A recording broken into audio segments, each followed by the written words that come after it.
avaa vasemmalle, sieltä kiekko pomppii, Ilves päätyy Kesään vastaan Hakomäki. Hakomäki koittaa roikkaa Teemu Kesän releissä, ei onnistu näin. Ilves Peltola laittaa kiekon Rajalalle, Rajala painaa hyvällä jalalla, Uitto kaatuu mennessä, Rajala kiertyy sinne vetopaikkaan, mutta siinä Hakomäki blokkaa hyvin ja Rajala ei pääse laukomaan, heittää lopulta maalille, kiekko pomppii, Teemu Kesä ei edes tiedä mistä kiekko tulee, Rajala heittää luukulle, Kesään oikeassa paikassa ja näin lukemat Hakametsästä 1-0, kun 35 on ykköserää pelaamatta.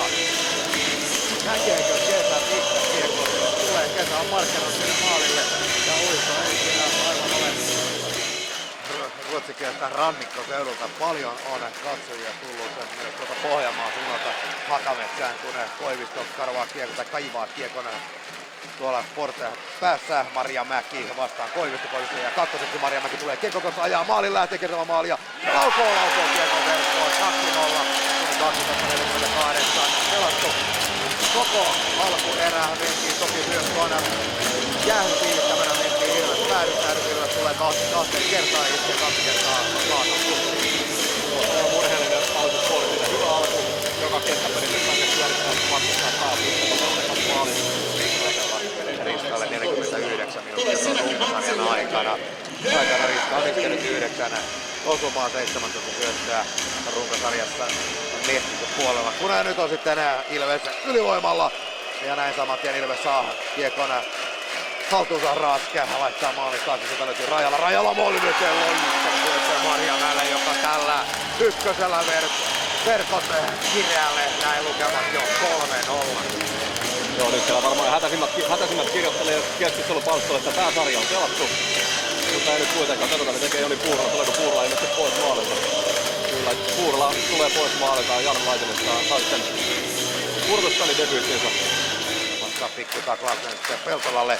Ilves ylivoima käyntiin, sitä vielä hieman reilu minuutti, kun Niinimäki kiekosta, Niinimäki laittaa maalin taakse, Rajala, Marjamäki jälleen parkkireitin ja maalin eteen, kiekko tulee viivaan Raskille, Raske ei pääse laukkomaan, laittaa Peltolalle, Peltola heittää luukulle ja Marjamäki ohjaa kiekon ilmasta sisään, käsittämätön maali, Marjamäki 3 kaappia ja näin on sitten Pasi Marjamäki on kyllä avauserän sankari.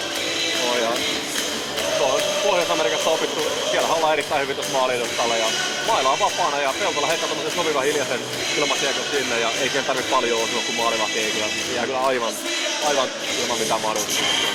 Ja näin on paikka sitten ja nyt on seuraava paikka ja se on Rajalalla, Kokkala pystyy sen verran estämään, saa mailaa otetta ja sitten ei Rajala pääse laukkomaan ja samassa sitten avauserän viimeinen minuutti pyörähtää käyntiin.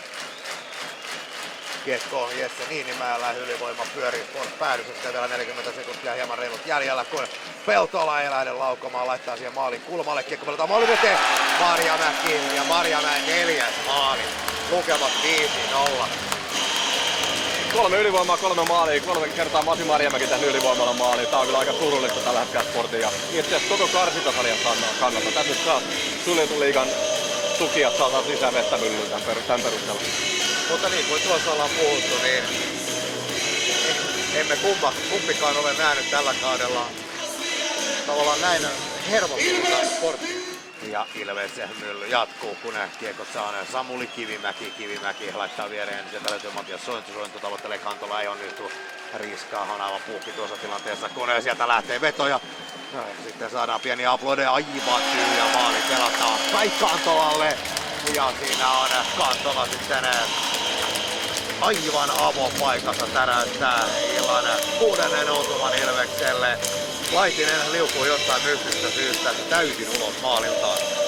Joo, siinä joutuu aika paljon paikkailemaan vähän puolustajiakin höntyilyitä, koska puolustajat on tosiaan tässä ollut pitkään jäällä ja hyppii vähän paikkaa, niin ei välttämättä pitäisi lähteä, ja jos pitäisi lähteä, niin ei välttämättä lähteä. 6 muna lukemat tuolla Kuutiolla komeilevatkin, Perkkiä lähtee tervottamaan oman maalin takaa, alettaa kiekkoa eteenpäin, saako sen takaisin, ei saa, mutta tulee Mäkiselle, 2,5 minuuttia, 3 erää jäljellä. Jäljellä näin sitten, muistetaan hyvät ystävät, seuraava ottelu se on tiistaina Kuparisaaressa, tuo ottelu siellä on loppuun myyty, kun nyt on sitten seuraava paikka ja mitä tekee, onko siellä sitten Matias Perkkiä, joka tekee kyllä todella tyylikkään Matias Perkkiö sitten tekee Wigmanille sen illan ainokaisen ja siitäkö sitten riemu repeää tuolla Sporten kannattaja päädyssä. No se oli käsittämätön virhe jälleen tuolla Ilveksen puolustuksessa. No näitä tarvitaan, että siellä Sport ei onnistunut antaa ihan samassa prässiin puolustukselle mitä